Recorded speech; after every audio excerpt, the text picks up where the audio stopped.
नमस्कार. पुन्हा एकदा आपलं गुरुकुल एओके क्लासेस मध्ये सहर्ष असं स्वागत.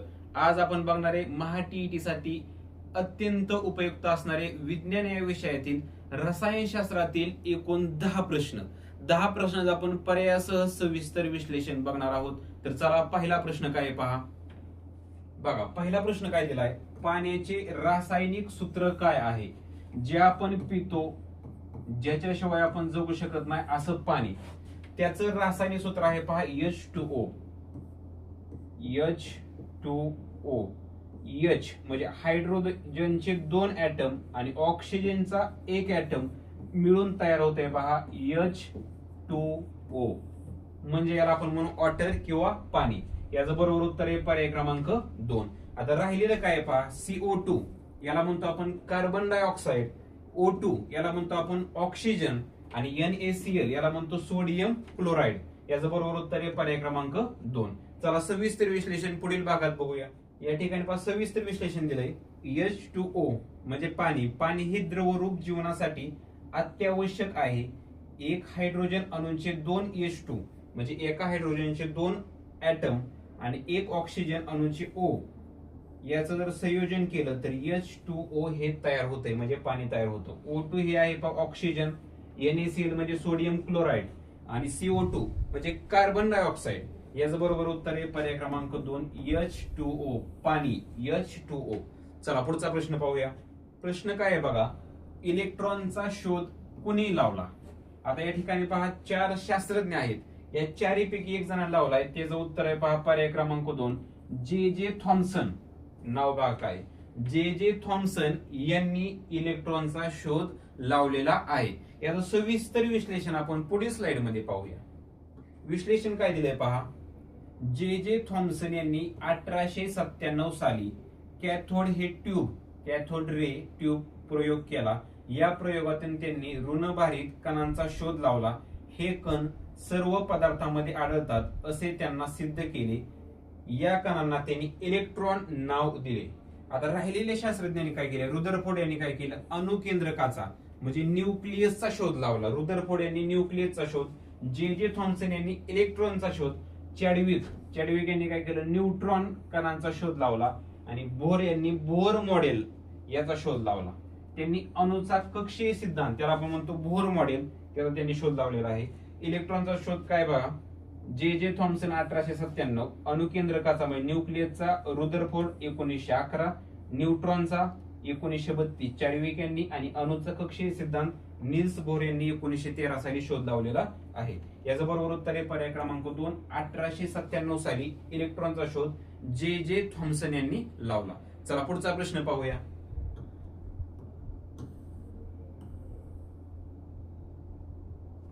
चला प्रश्न काय पहा, खालीलपैकी सर्वात हलका धातू. आता हलकं आणि जड हे कशावरून ओळखायचं असतं तर त्यासाठी एक कन्सेप्ट आहे पहा घनता. आपल्याला या 4ही धातूची घनता पाहावी लागेल. ही जर घनता पाहिली तर याचं बरोबर उत्तर येतंय पहा पर्याय क्रमांक 1 लिथियम. लिथियमची घनता ही या 3ही पदार्थाच्या या धातूंच्या घनतेपेक्षा सर्वात कमी असल्यामुळे लिथियम हा सर्वात हलका धातू आहे. सविस्तर विश्लेषण पुढील भागात बघूया. चला विश्लेषण काय बघा. या ठिकाणी काय दिलंय, लिथियम याची घनता दिली 0.5, तांबे याची घनता आहे पहा 8.9, लोखंडाची घनता आहे 7.8 आणि सोन्याची घनता 19.3. त्याच्यामुळे पहा लिथियम हा सर्वात हलका धातू आणि सोने हा या 4 पर्यायामध्ये सर्वात जड धातू म्हणून ओळखला जातो. ह्या घनता तुम्ही ध्यानात ठेवू शकता पहा. या 3ही 4ही पण सर्वात हलका धातू आहे पहा लिथियम. चला पुढचा प्रश्न काय बघूया. चला प्रश्न काय पहा, खालीलपैकी आम्ल कोणते आहे. आम्ल याला आपण इंग्लिश मध्ये म्हणतो ऍसिड. आता ऍसिड कसं ओळखायचं, याच्या नावामध्ये झालंय पहा ऍसिड, हायड्रोक्लोरिक ऍसिड. म्हणून याचं बरोबर उत्तर आहे पर्याय क्रमांक 2. चला याचं सविस्तर विश्लेषण पुढील भागात बघूया. चला विश्लेषण काय दिलंय पहा.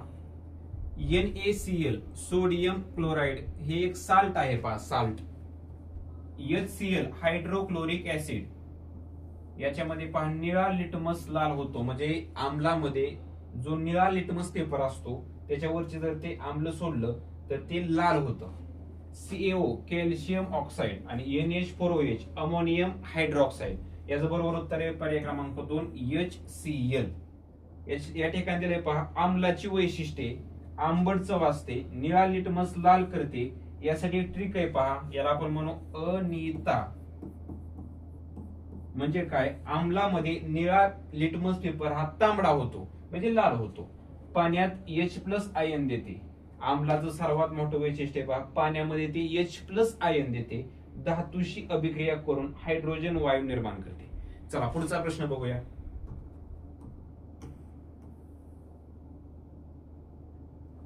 चला प्रश्न काय पहा, लिटमस द्रावणात आम्लामध्ये कोणत्या रंगाचे होते?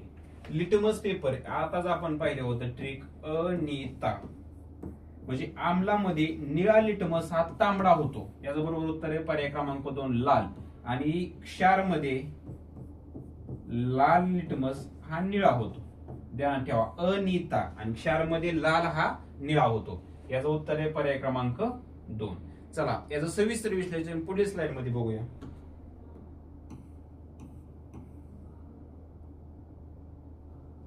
चला विश्लेषण काय दिलंय पहा, आम्ल म्हणजे ऍसिडिक द्रावणात लिटमस लाल रंग दाखवतो, उदाहरणार्थ लिंबू रस असेल, विनेगार, सायट्रिक आम्ल, हे जर आपण लिटमस पेपरवर टाकलं तर ते लाल रंग दाखवणार. पहा आम्लामध्ये काय होतं, लाल हा लालच राहतो, क्षारमध्ये निळाच राहतो, आणि न्यूट्रल मध्ये या ठिकाणी काहीच बदलत नाही. याचे उदाहरण दिले आहेत पहा, लिंबाचा रस, विनेगार, हायड्रोक्लोरिक ऍसिड. याची चव असते पहा आंबट, जे आम्ल आहे त्याची चव असणार आंबट. चला पुढचा प्रश्न पाहूया.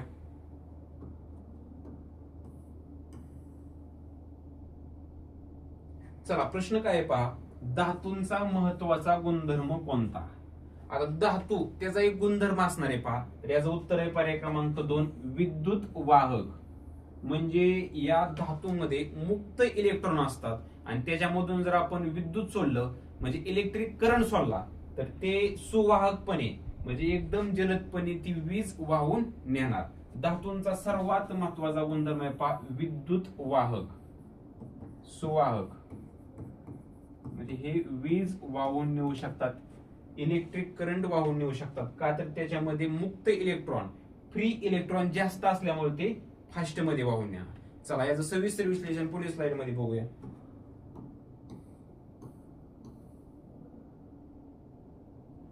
चला या ठिकाणी काय दिलंय पहा, धातूमध्ये मुक्त इलेक्ट्रॉन असतात, हे इलेक्ट्रॉन विद्युत प्रवाह सहजपणे वाहून नेतात, म्हणून धातू हे विजेचे चांगले वाहक असतात. तांबे, अल्युमिनियम यांचा उपयोग विद्युत तारा यंत्रामध्ये केला जातो. धातूंची चालता काय पहा, धातूमध्ये मुक्त इलेक्ट्रॉन असतात, ते सहजपणे वाहू शकतात, म्हणून धातू विजेचे उत्कृष्ट वाहक असतात.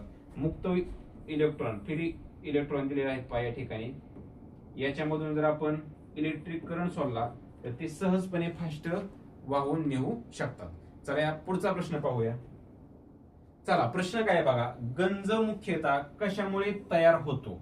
गंज हा नेहमी लोखंडाला लागत असतो, तो कशामुळे लागतो? याच्या मागील व्हिडिओ मध्ये सर पाहिलं होतं आपण, जर त्या धातूच्या संपर्कात ऑक्सिजन व आर्द्रता म्हणजे H2O चं प्रमाण किंवा H2O म्हणजे पाणी, आर्द्रतेमध्ये पाणी जास्त आहे, ऑक्सिजन म्हणजे O2 आणि H2O जर त्या ठिकाणी त्या धातूच्या संपर्कात आलं तर त्या ठिकाणी गंज तयार होतो. याचं बरोबर उत्तर आहे पर्याय क्रमांक 2 ऑक्सिजन व आर्द्रता.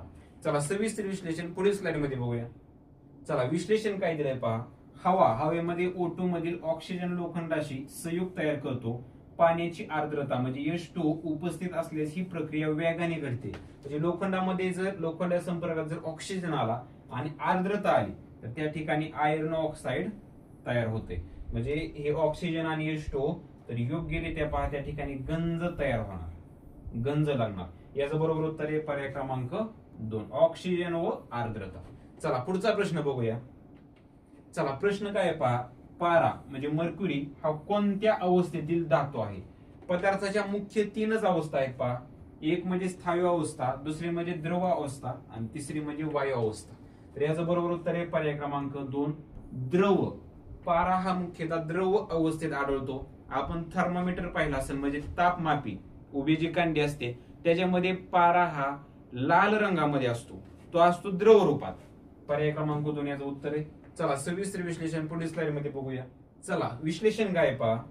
द्रव अवस्थेत कण एकमेकांच्या खूप जवळ पण थोडे मोकळे असतात. ठराविक आयतन असते पण ठराविक आकार नसतो म्हणजे पाणी. आणि दूध, तेल आणि पारा, या ठिकाणी पारा हे पण आलेलं आहे. धातूच्या अवस्थांची तुलना, या ठिकाणी दिलेली तुलना पहा. द्रव मध्ये काय सांगितलंय, आपल्या उदाहरण दिलंय तर या ठिकाणी पारा आलंय.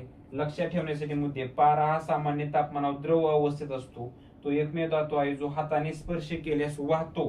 पाण्याचा उपयोग थर्मामीटर, बॅरोमीटर, फ्लोरोसंट, दिवे इत्यादी मध्ये त्या ठिकाणी पाऱ्याचा उपयोग करतात.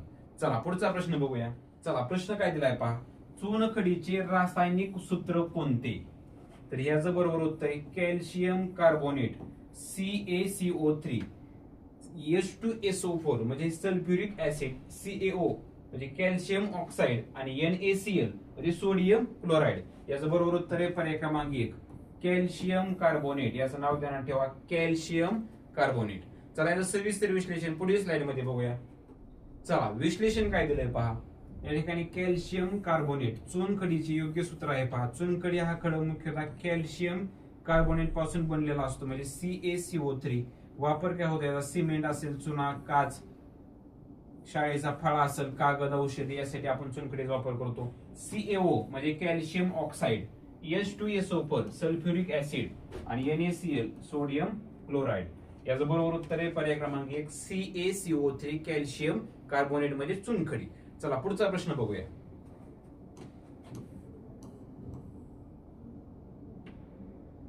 चला प्रश्न काय दिलाय पहा. एका पदार्थाचा pH म्हणजे पॉवर ऑफ हायड्रोजन हा जर 12 असेल तर तो पदार्थ टिंबटिंब असतो. या ठिकाणी पहा 1 पासून 7 पर्यंत आणि 7 पासून 14 पर्यंत. जर pH हा 7 पेक्षा कमी असेल तर त्याला आपण म्हणतो ऍसिड. इथं आपण लिहू pH हा 7 पेक्षा कमी असेल, 7 पेक्षा कमी असेल तर त्याला आपण म्हणतो ऍसिड. आणि pH जर 7 पेक्षा जास्त असेल तर आपण त्याला म्हणतो बेस म्हणजे क्षार म्हणतो. pH हा 7 पेक्षा जर जास्त असेल त्याला आपण बेस म्हणतो. आणि pH जर 7 असेल तर त्याला न्यूट्रल म्हणतो. तर याचं बरोबर उत्तर आहे पर्याय क्रमांक 3. आता तो 14च्या जवळ आहे 12 म्हणून त्या ठिकाणी तीव्र क्षारीय तो पदार्थ असणार आहे. चला आपण ह्याचं विश्लेषण पुढील स्लाइड मध्ये करूया.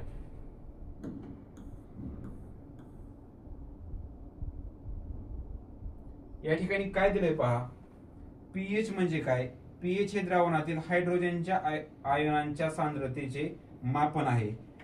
pH स्केल हा 0 पासून 14 पर्यंत असतो. pH जर 7 पेक्षा जास्त असेल तर आम्लीय द्रावण, 7 पेक्षा कमी असेल तर आम्लीय द्रावण, pH हा जर 7 असेल तर तटस्थ द्रावण आणि pH हा जर 7 पेक्षा जास्त असेल तर क्षारीय द्रावण. ध्यानात ठेवा 0 पासून 14 पर्यंत. जर 7 पेक्षा कमी तर आम्लीय द्रावण आणि 7 पेक्षा जास्त असेल तर क्षारीय द्रावण आणि 7 असेल तर ते तटस्थ म्हणजे न्यूट्रल द्रावण असतं. याचं बरोबर उत्तर आहे पर्याय क्रमांक 3 तीव्र क्षारीय.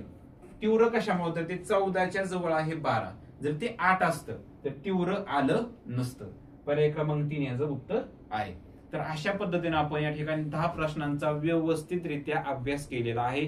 चारही पण पर्याय त्याचे, प्रत्येक प्रश्नाचे 4ही पर्याय व्यवस्थितपणे पाहिले. यापैकीच काही प्रश्न नक्कीच आपल्या टीईटी भरतीला येऊ शकतात. जर तुम्हाला आमचे व्हिडिओ आवडले तर लाईक करा, शेअर करा आणि चॅनलला सबस्क्राईब करा. धन्यवाद.